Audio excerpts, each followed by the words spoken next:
Hello everyone, তোমরা কি কেউ আমলকি বাটা খেয়েছো? আমলকি মাখা আমি আগেও অনেকবার খেয়েছি, ট্রেনেও কিনতে পাওয়া যায় ছোট ছোট পিস করে।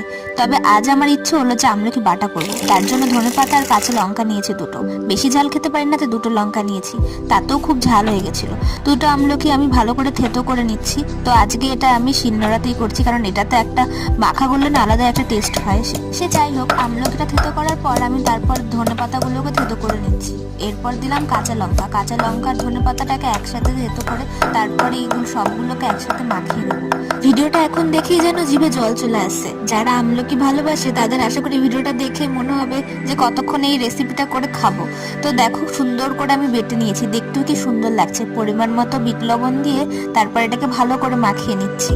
এরপর তো এটা টেস্ট করার পালা। দেখেই যেন জিভে জল চলে আসছে। আর সত্যি খেতে যা ভালো হয়েছিল না, মনে হচ্ছে যেন কুল মাখা খাচ্ছি। কুল মাখার সিজন তো সবসময় হয় না, তো এটা ট্রাই করতে পারো।